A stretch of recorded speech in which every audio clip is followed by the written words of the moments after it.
हे ज्ञात आहे की केंगनकडे आम्ही का वळालो. तर प्रथमतः आम्ही दोघंही डॉक्टर आहे.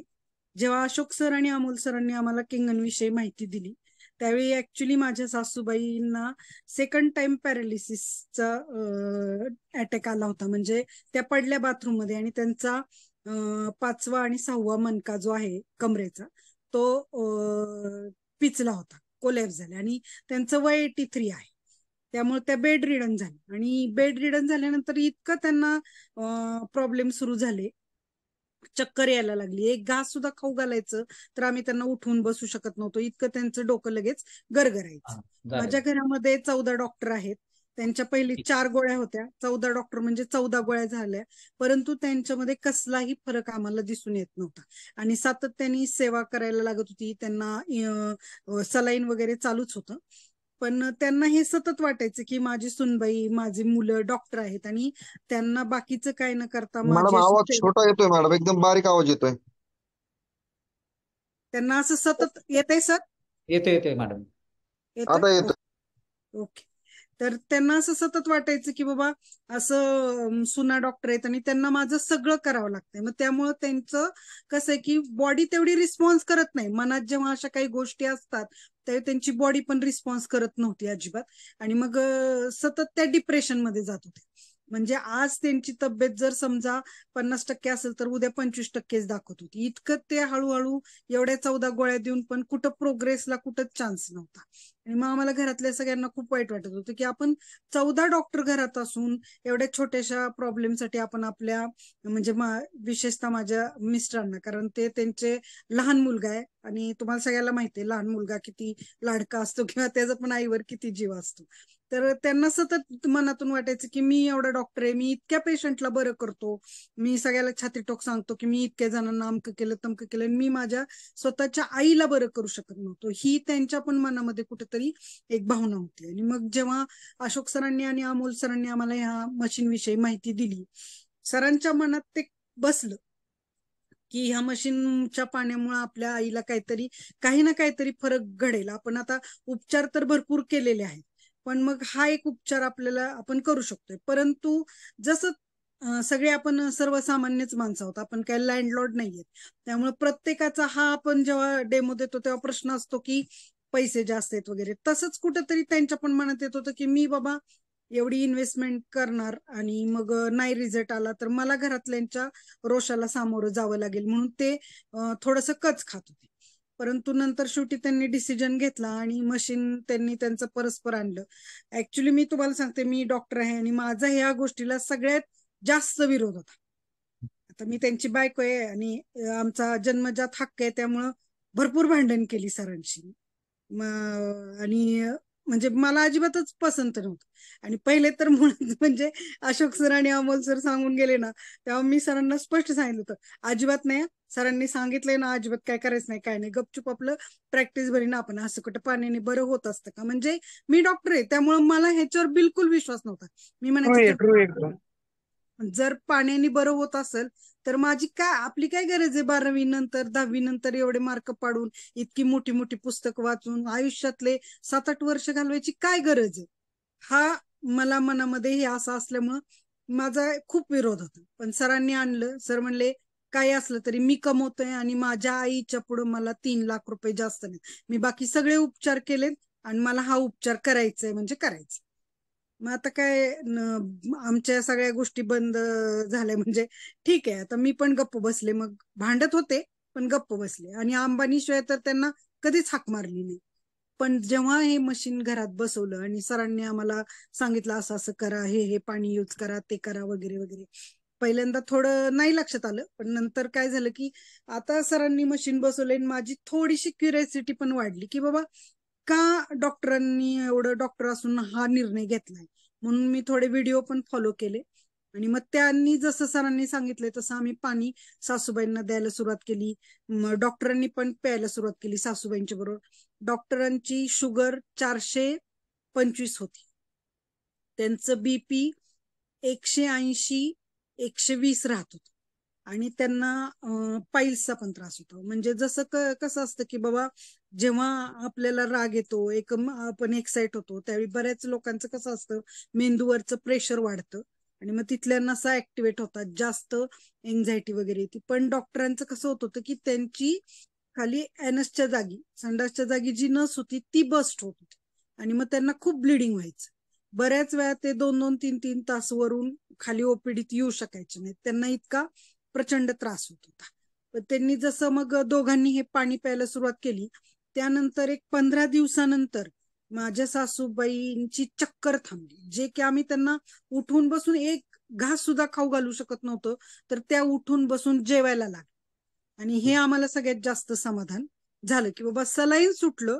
कारण ओरली जेवढं आपण खाऊ तेवढी आपली तब्येत जास्त होती, ना की सलाईन. सलाईन सगळं करू शकत नाही, कारण त्यातून ठराविकच गोष्टी जातात. शरीराला बऱ्याच गोष्टींची गरज असते, त्या सगळ्या गोष्टी काही त्याच्यातून जात नाही. आणि स्वतःच्या दातांनी चावून जेवढं आपण खाऊ तेवढं आपलं पचन चांगलं होतं. मग त्यामुळे आम्हाला आनंद झाला की बाबा 15 दिवसामध्ये चक्कर थांबल्यामुळे आम्ही त्यांना उठून बसून खाऊ घालायला लागलो. बरोबरच डॉक्टर पण पाणी पित असल्यामुळं मला डॉक्टरांच्या मध्ये बरेचसे बदल दिसायला लागले.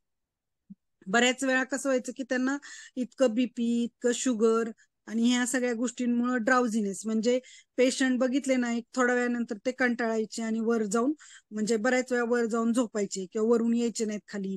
कुठल्या कामामध्ये असा फारसा उत्साह त्यांना कधीच दिसत नव्हता. किंवा त्यांना आता माहिती तुम्हाला, डायबिटीसच्या पेशंटला पहिला अटॅक होतो डोळ्यावर, त्यामुळे त्यांना चष्मा तर होताच, पण त्यांना अजिबातच संध्याकाळचं दिसायचं नाही. आणि ते पत्रकार पण होते, त्यामुळे बातम्या लिहायला लागायच्या मोबाईलवर. त्यांना बराच ह्या गोष्टींचा त्रास होत होता. चष्मा लावल्याशिवाय दिसायचं नाही, बऱ्याच वेळा बातमीमध्ये त्यांचे बरेच शब्द मिस व्हायचे, ह्या गोष्टी चालूच होत्या. त्याच्यातून मग चिडचिड आणि जे काय आहे ते खाण्यापिण्याच्या वेळा चुकायच्या, सगळं खूप काय होत होतं. पण जसं ते पाणी प्यायला लागले तसं त्यांना पहिल्यांदा सुरुवात काय झाली असेल तर त्यांना रात्रीचं चांगलं बऱ्यापैकी दिसायला लागलं. हळूहळू विदाऊट चष्म्याचं ते बातमी लिहायला लागले आणि ती त्यांच्यासाठी खूप आनंदाची बातमी म्हणजे गोष्ट होती. कारण त्यांना ना आवड होती लिखाण करणं, हे करणं. आणि अतिशय म्हणजे कसं असतं, माणसाला एखाद्या गोष्टीची आवड असतील आणि ती करायला मिळत नसेल तर त्याला जो नर्वसनेस असतो तो त्यांचा पहिले कमी झाला. तो कमी झाल्यामुळं त्यांच्या अदर ऍक्टिव्हिटीज पण वाढल्या आणि मला पण त्यांच्यातले बदल दिसल्यामुळं खूप चांगलं वाटायला लागलं. पण तरी सुद्धा कुठेतरी इगो असतो ना, म्हणजे मी डॉक्टर होते त्यामुळं, आणि मी माझ्या मतावर ठाम होते की पाण्याने कुठे काय काय फरक पडत असतो, काय काय पण उगाच आपलं, असं मी नेहमी त्यांना म्हणायचे. त्यामुळे मी काय मान्य केलं नाही. आणि मग हळूहळू असंच 3 महिने गेले आणि 45 दिवसानंतर आमच्या सासूबाईंमध्ये बरीच इम्प्रुव्हमेंट आम्हाला दिसायला लागली आणि त्या काठीवर चालायला लागल्या. त्या जशा काठीवर चालायला लागल्या तसं मला एकदम जोराचा झटका बसला. मी म्हंटल अरे बापरे, म्हणलं एवढे आपण 14 डॉक्टर वेगवेगळी औषधं देतोय, वेगवेगळ्या ट्रीटमेंट करतोय, पण गेली 6 महिने त्या साध्या बेडमधून उठल्या नाहीत आणि 3 महिन्यामध्ये त्या उठून काठीवर चालायला लागल्या आणि फ्रेश पण, म्हणजे फ्रेश पण खूप झाल्या.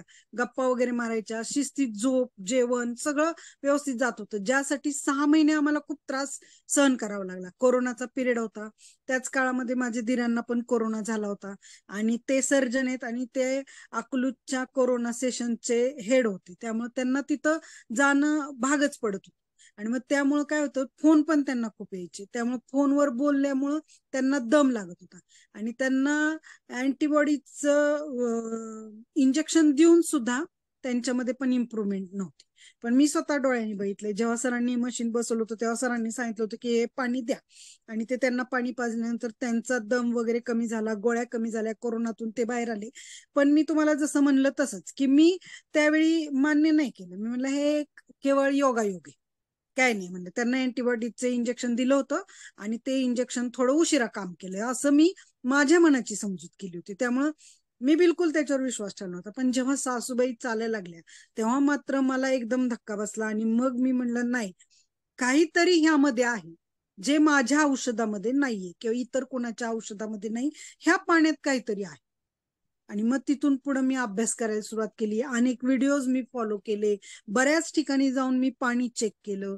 आणि पहिल्यांदा राग असल्यामुळे आम्ही काही पाणी पित नव्हतो, मी नळाचंच पाणी प्यायचे. म्हणजे मी म्हणायचे नको, काय गरज नाही मला तसलं पाण्याची, व काय पण सांगता म्हणून. पण जेव्हा हे बघितलं तेव्हा मी पण स्वतः पाणी प्यायला सुरुवात केली आणि मला मायग्रेनचा प्रचंड त्रास होता. एकदा जर डोकं दुखायला लागलं ना, मग सरांचं पण डोकं उठवल्याशिवाय मी राहत नव्हते. 3 दिवस माझं डोक्याला मी म्हणजे सगळं इथं चेहऱ्यापासून मानेपर्यंत सगळीकडं विक्स, तुलसी, काय जे हाताला येईल ना ते लावून मी डोकं असं चांगलं बांधायचे असं. ते काय कुठला पिक्चर आहे त्या पिक्चर मध्ये असं आहे बघा स्कार्फ, डॉक्टर मला नेहमी त्या ह्याने हाक मारायचे असं. तर ते बांधूनच मी खाली यायचे आणि पेशंट चेक करायचे. बऱ्याच प्रवास केला तर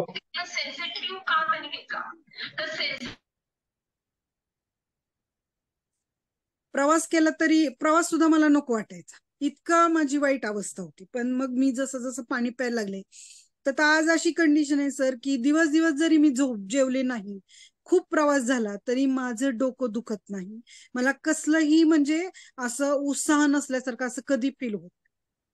फक्त बऱ्याच वेळा असं होतं की पेशंटच्या मुळे मी वेळच्या वेळेला जेवायला सुद्धा जाऊ शकत नाही. तर त्यावेळेस मी फक्त 9.5चं एक ग्लास म्हणजे फ्रेश वॉटर पिते, मात्र बाटलीतलं साठवलेलं किंवा कुठं ह्याच्यात साठवलेलं पित नाही. मशीन चालू करून एक ग्लास भर फ्रेश वॉटर पिते. आता हा फ्रेश वॉटर पिण्यामध्ये फायदा काय आहे मी ते तुम्हाला सांगते. फ्रेश वॉटर मध्ये तुम्हाला बऱ्याच वेळा तुम्ही व्हिडिओ बघितला असेल किंवा आपण पण डेमो द्यायला गेलो किंवा काय द्यायला गेलो तर बऱ्याच वेळा आपण काय करतो, पाणी घेतो ग्लासमध्ये आणि खाली मोबाईलची बॅटरी दाखवून आपण तो हायड्रोजन दाखवतो. आणि बऱ्याच जणांचं कसं म्हणणं असतं, काही हायड्रोजनचे बबल दिसते आहेत की नाही, आणि हा हायड्रोजन 30 सेकंद आपल्याला डोळ्यांनी दिसतो आणि 30 मिनिटं पाण्यामध्ये राहतो, त्यानंतर तो इव्हॅपोरेट होऊन जातो. तसं नाही. ऍक्टिव्ह हायड्रोजन, हायड्रोजन पाण्यामध्ये असतोच. H2O हा पाण्याचा फॉर्म्युला आहे आपला, माहिती आहे ना आपल्याला सगळ्याला. त्यामुळं हायड्रोजन हे असतंच, पण ते फक्त पाण्याच्या पुरतं जेवढं.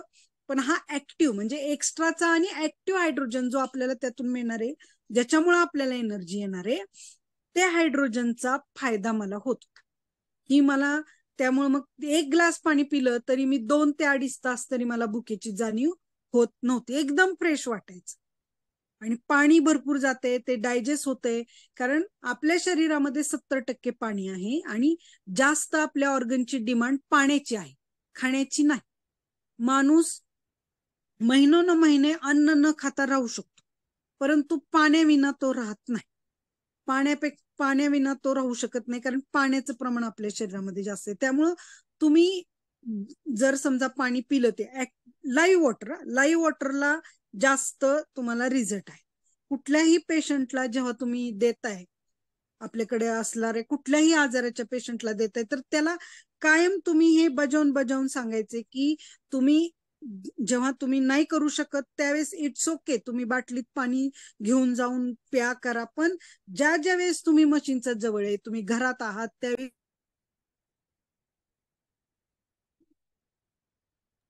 सांगावंच लागणार आहे. आणि सांगायचं, आणि त्याच्यासाठी आपण खूप आग्रही राहायचं, तर तुम्हाला तुमच्या पेशंटमध्ये फरक दिसून येणार. बऱ्याच वेळा काय होतं, आपल्याला ह्या तक्रारी येतात बऱ्याच जणांच्या की बाबा मॅडम बसवले मशीन पण काय फरकच नाही जाणवत आहे, 8 दिवस झाले पण आम्हाला कसलंच काय नाही वाटत आहे, अमके तमके. तर त्यांना तुम्ही चौकशी करा की बाबा तुम्ही पाणी कसं पिताय. अगदीच वाटलं तर एखादी अचानक अशी भेट द्या त्यांच्या आणि सहज त्यांच्या मी मशीन दिलं.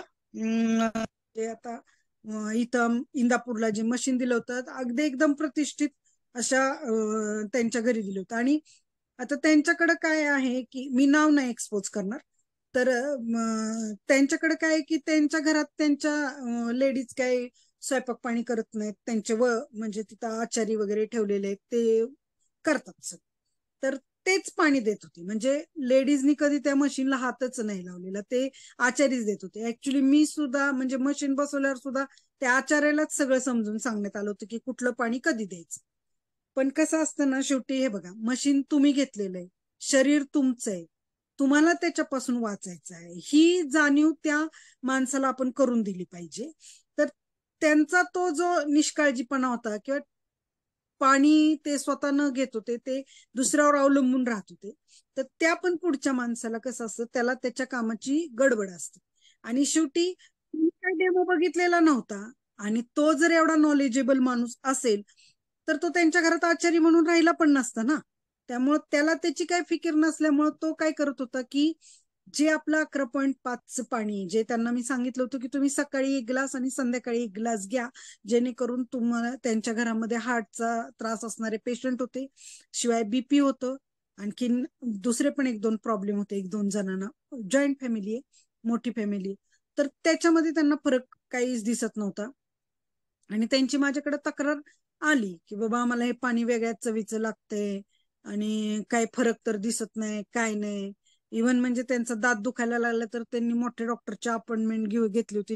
1.5 लाख रुपये त्या दाताच्या साठी त्यांनी खर्च पण केले. आणि मग त्यांची तशी तक्रार आल्यानंतर मी त्यांच्या घरी गेले, आणि का कोण जाणे, मला असं वाटलं म्हणून मी त्या आचार्यांना म्हटलं, द्या तुम्ही ते जे देताय ना सकाळी पाणी तुमच्या मालकांना, सकाळ सकाळी मी जे सांगितलंय पाणी ते देताय ते द्या काढून. आणि जेव्हा त्यांनी ते काढलं तेव्हा मी त्यावेळेस बघितलं की ते काय करत होते की 9.5च पाणी त्यांना देत होते. 11.5चं पाणी गेलंच नाही त्यांच्या शरीरात, आणि भाज्याही त्यात धुतल्या जात नव्हत्या. म्हणजे हे मिसमॅनेज होत. मग मी शेवटी नंतर त्यांच्या मिसेसना बोलवून सांगितलं, त्यांना दाखवलं की बाबा हे पाणी तुम्ही घेतलं पाहिजे, त्यांच्या सुनांना दाखवलं, आणि त्यांना पण हे पण समजून सांगितलं. अगदी आपल्याला कोणाशी काय तडकाफडकी बोलायचं नाही, किंवा त्यांच्या नॉलेज बद्दल त्यांनी असं केलं. शेवटी ती त्यांची देवाची कृपा आहे, त्यांच्याकडे एवढी सगळी सोयी सुविधा आहेत की हाताने त्यांना पाणी सुद्धा घ्यावं लागत नाही.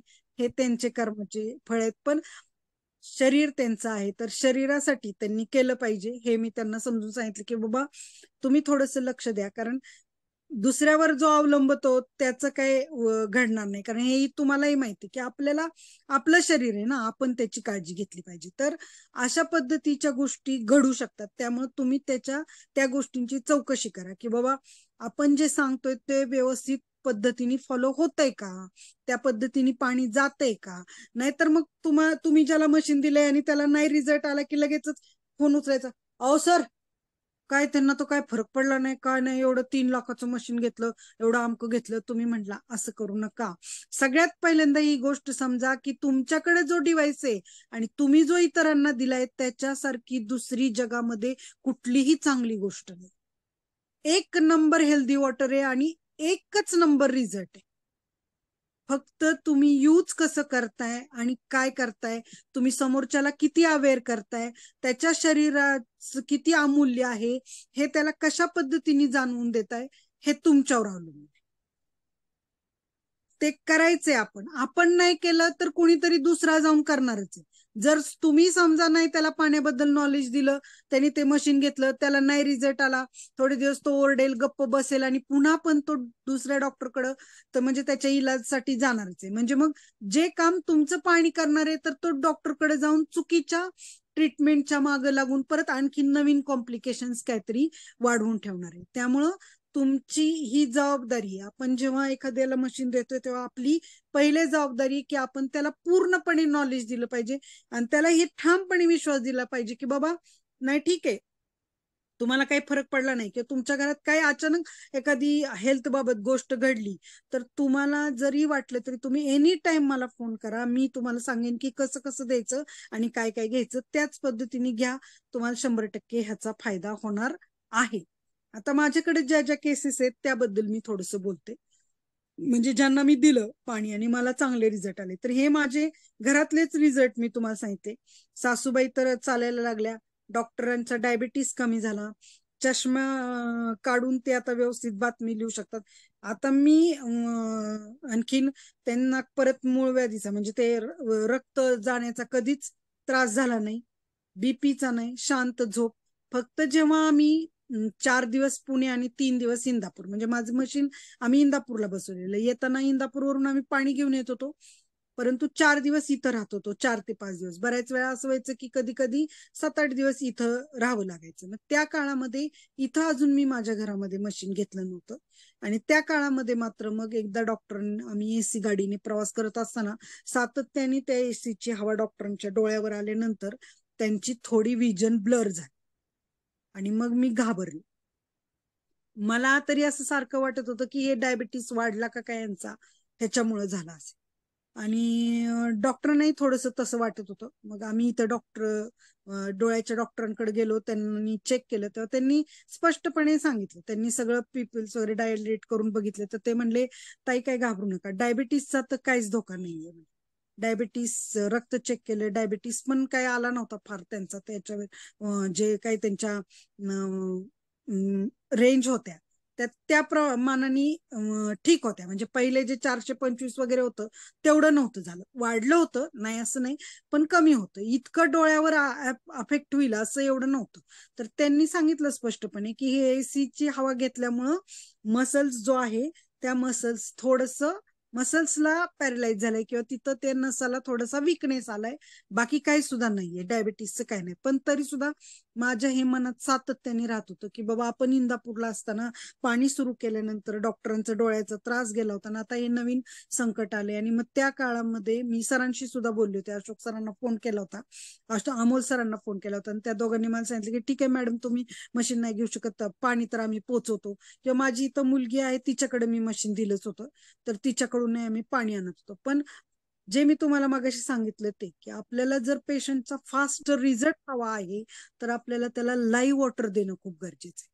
हे पाणी जे आपण ठेवूनचं जे वापरतो, थोडा वेळ का होईना ठेवूनचं जे वापरतो, ते पाणी आपल्याला तुम्हाला ऍसिडिटी कमी करेल, अजून काही थोडेफार तुम्हाला बदल दिसून येतील, भूक लागेल करेल, पण ऍक्च्युअल आपला जो डिसीज आहे, आपला जो आजार आहे, त्याच्या रेंज कमी करणं किंवा त्याच्यामध्ये खरोखर आपल्याला बदल घडवून यायचंय, तर आपल्याला 11.5 पाणी हे लाईव्हच, म्हणजे लाईव्ह वॉटरच पिलं पाहिजे, तरच आपल्याला फायदा. हे मला पूर्णपणे माहित असल्यामुळं मला सतत ते मनात कसं तरी वाटत होतं. आणि मग मी शेवटी इथंही मशीन घेतलं, आणि घेताना मी 343च घेतलं, 8 प्लेटचं केट मॉडेल घेतलं. 8 प्लेटचं का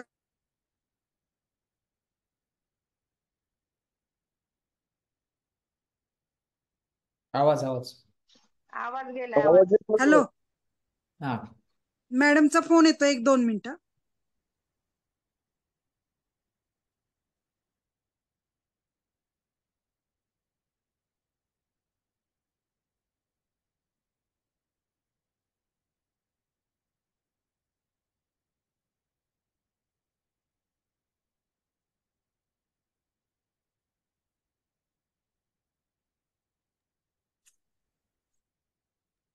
सॉरी हा.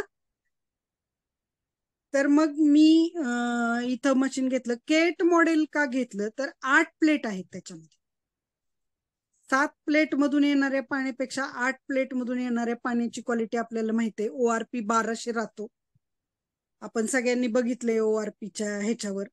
आणि लाईव्ह हायड्रोजन मग घेतलं. आणि मी तुम्हाला सांगते, जसं त्या मशीनचं मी 11.5चं पाणी सरांना द्यायला सुरुवात केली, तर विदिन 8 डेज सरांचं ते जे मसल्सचा विकनेस, ते ब्लर होणारी विजन, सगळं कमी झालं. आणि आज सर एकदम फ्रेश आहेत. मध्ये सरांनी तुम्हाला मीटिंग पण दिली, त्यावेळी सरांनी सांगितलं असेल आय थिंक त्यांचा तो अनुभव, किंवा नसेल पण सांगितला, पण आज मी तुम्हाला शेअर करते. तर हा मला घरात माझ्या आलेला रिझल्ट आहे. शिवाय माझी आई मध्ये बारामतीला गेली होती उन्हाळ्याच्या दिवसामध्ये, आणि तिला पित्त हे त्याच्यामुळं अंगाला भयंकर खाज, इतकी प्रचंड खाज सुटली ना, तिने अक्षरशः खाजून खाजून जखमा केल्या होत्या. आणि ती जेव्हा इथं अरे, लाईट गेली वाटतं मॅडमच्या तिथं.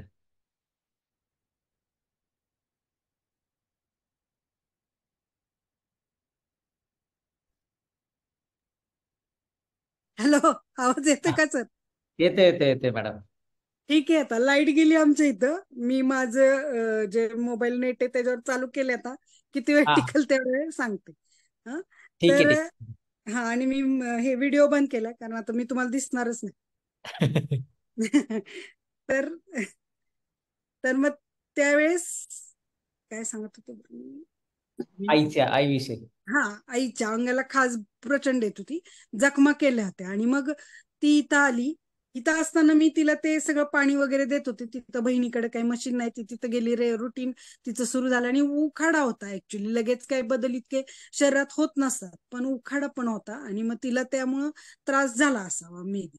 मग इथं आल्यानंतर आपण तिला मी 11.5चं पाणी प्यायला तर देत होते, रेग्युलरली 9.5चं पित होती. परंतु तिला ब्युटी वॉटर मी दिलं संपूर्ण शरीरावर स्प्रे करायला, आणि तिची 4 दिवसामध्ये खाज सगळी कमी झाली, सगळी Great. कमी झाली. त्या जखमा सुद्धा नंतर 2.5चं पाणी सुद्धा आपण त्या जखमांवर स्प्रे केलं, तर जखमांना सुद्धा तिला स्पेशल काय करावं लागलं नाही. त्या जखमा सुद्धा सगळ्या बऱ्या झाल्या. इव्हन डायबिटीस वाल्या पेशंटच्या सुद्धा जखमा 2.5चं पाणी तुम्ही स्प्रे करायला द्या, त्या लवकरात लवकर हील होतात, बऱ्या बरोबर. होतात.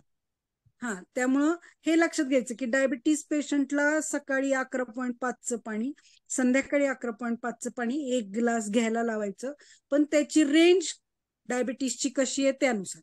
तुमचे जर डायबिटीसचा पेशंट 180, 200 पर्यंत असेल, तर त्यांनी सकाळ संध्याकाळ किंवा एक वेळ जरी पिला 11.5चं पाणी, इट्स ओके. त्याची 400, 300 आहे तर त्याला 3 वेळा घ्यायला. कसं आहे तुम्हाला माहिती आहे ना, जसं आपलं आजाराचं प्रमाण जास्त असतं, सिव्हिरिटी जास्त असते, त्याप्रमाणे जसे डॉक्टर गोळ्यांचे डोस वाढवतात, तर हे औषध जे, हे पाणी जे ते औषधच आहे आपल्याकडे असले. बरोबर. आपण त्याला औषधी पाणीच म्हणतो, मिरॅकल वॉटरच म्हणतो ना. मग त्याच प्रमाणात आपण ते डोस द्यायला हवे. औषधाचे जसे डोस देतात तसे ह्या पाण्याचे डोस द्यायचे. आता मी तुम्हाला हे पण सांगते की बाबा रेग्युलरली तुम्ही सगळ्यांनी, काही तुम्हाला त्रास नसला तरी कमीत कमी 1 वेळा तरी सकाळी 1 ग्लास तरी किंवा संध्याकाळी 1 ग्लास तरी 11.5चं पाणी प्यायचे. का प्यायचंय तर आपण दररोज अनेकच केमिकलच्या संपर्कात जातो. बरोबर. आणि आपण दिवसभरामध्ये किती पण तुम्ही, ठीक आहे तुमच्या घरात मशीन आहे, तुम्ही भाज्या वगैरे धुवून घेताय करताय, परंतु तुम्ही पेस्ट लावणार आहे, तुम्ही रात्री गुड नाईट लावणार आहे, तुम्ही परत साबणाने आंघोळ करणार आहे, बाहेर तुम्ही फिराय जाणार, बाहेर ज्यावेळेस जाणार तेव्हा आसपासचे अनेक जीवजंतू, अनेक गाड्यांचे धूर, ह्या सगळ्या गोष्टींचा कुठं नाही कुठं तरी तुमच्या शरीराशी, तुमच्या श्वसनाशी संपर्क हा येतोय. म्हणजे तुमच्या बॉडीमध्ये आतमध्ये केमिकल हे जातच आहे. आणि वर्षानुवर्ष आपण अनेक असल्या गोष्टी खात आलोय. आता आपण मशीन घेतले, आज तूप खाल्लं की उद्या रूप येणार नाही. तुम्ही मशीन बसवलंय, आता पाणी पिताय, 1-2 महिने झालं पिताय. म्हणजे मी तर 2-2.5 वर्ष झालं पाणी पिते त्याचं, पण तरी सुद्धा मी दररोज सकाळी 1 ग्लास 11.5 आणि संध्याकाळी 11.5चं पाणी पिते, म्हणजे पितेच. का तर मला हे पूर्णपणे माहिती आहे की माझ्या शरीरामधलं कोलेस्ट्रॉल तयार पण व्हायला नाही पाहिजे, आणि जे आहे अगोदरचं साठवलेलं मी ते पण निघून गेलं तर मी आजार फ्री राहणार आहे. बरोबर. आणि 11.5चं पाणी, कारण रोज मी दिवसभरात अन्न जे खाते ते ऍसिडिक खाते. मी 9.5चं पाणी पिते, पण बऱ्याच वेळा आपण बाहेर गेल्यानंतर तेवढा पाण्याचा पुरवठा आपल्याकडे नसतो. मग आपण चटकन कुठं बिसलरी उचलणार आहे, कुठलं जिथं असेल तसलं पाणी पिणार आहे, म्हणजे तो आपला लॅक आहे. मग आपण 11.5चं पाणी सकाळी आणि संध्याकाळी 1-1 ग्लास घेतलं तर तुमच्या बॉडीचा बॅलन्स बरोबर मेंटेन राहणार आहे, आणि तुम्हाला अनेक गोष्टींमध्ये फरक दिसून येणार. तुमचं इतके दिवस आपण केमिकल वापरतोय, इतकं काम करतो, बऱ्याच वेळा आपण उपाशी राहतो, मेंटल स्ट्रेस आहेत आपल्याला. आता अनेक आपल्या आसपास यंत्र आहेत ज्याच्यापासून आपल्याला रेज मिळतात. म्हणजे इव्हन आता हे मोबाईल आहे, लाईट.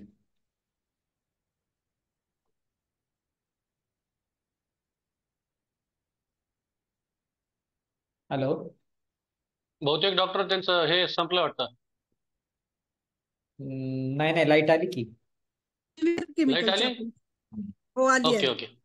Okay okay okay. चलो कॅरी ऑन. तर अनेक सिव्हिअर आपण केमिकलच्या संपर्कात येतोय. त्यामुळं तुम्ही दररोज 11.5चं पाणी प्या. जरी त्यांनी पुस्तकात लिहिलेलं आहे की 11.5चं पाणी पिण्यासाठी नाहीये, भाज्या धुण्यासाठी आहे, आणि जे सुद्धा लोक आजारी आहेत किंवा कॅन्सर वगैरे झालेली लोक आहेत त्यांना तुम्ही ते डोस द्या, ते पाणी प्यायला लावा. तुम्ही पिऊ नका, किंवा आजारी माणसालाच फक्त द्या सकाळ संध्याकाळ हे औषधे. पण काही औषधं अशी असतात ना, आपण बघा दशमूलारिष्ट काही काही टॉनिक आपण घेतो ना शरीरासाठी, बरोबर तर जे आजारी लोक नाहीयेत त्यांनी हे पाणी म्हणजे आपल्याला टॉनिक हे समजून प्यायचं आहे, की जेणेकरून आपल्याला पुढे जाऊन परत गोळी खायची गरज पडू नये म्हणून तुम्ही हे पाणी प्यायचं आहे. काही तुमच्या शंका असतील तर तुम्ही विचारा याबाबत, बरं का. मी माझं मत मांडले, बरोबर आहे. त्याला जसं पटतंय तसं त्यांनी करा, पण माझा तरी अनुभव असा आहे की बाबा प्यायला पाहिजे, तर तुम्ही ओके राहताय. म्हणजे आता माझ्याकडे माझी एक रिलेटिव्ह आहे, ती डॉक्टरच आहे, पण आणि मॅरिड आहे. एक 2-2.5 वर्ष झालं तिचं लग्न झालेलं आहे. लग्न झाल्यानंतर त्यांनी इशूसाठी प्रयत्न सुरू केले. आता काही राहिलं नाही आणि अलीकडच्या काळामध्ये त्यांची फेब्रुवारीमध्ये त्यांना पिरियड आली, त्या लेडीजला म्हणजे त्या हिला.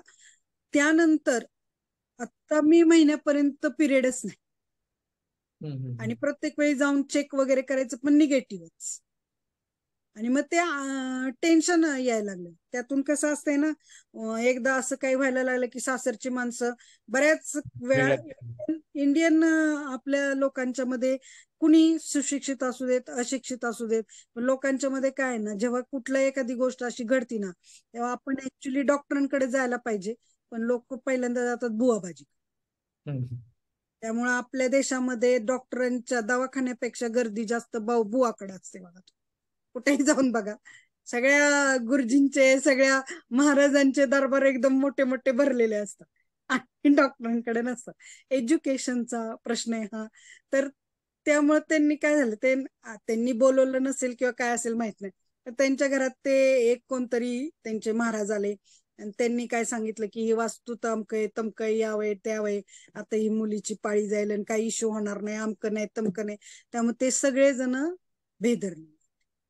आणि मग काय असं नका, आमचं एक फंक्शन होतं त्यामध्ये आमची गाठ पडली तिची माझी, आमच्या घरगुती फंक्शन मध्ये. त्यानंतर बोलता बोलता विषय निघाल्यानंतर मग तिने सांगितलं मला तिचं प्रॉब्लेम, आणि मी आता प्रयत्न करते म्हणली, पण मला पिरियडच आले नाहीत, काय करायचं मी, आणि असं असं आहे. घरातले सगळे असं म्हणायला लागलेत, आम्ही आता घर बदलणार आहे, अमकय तमकय, बरेच सांगितलं.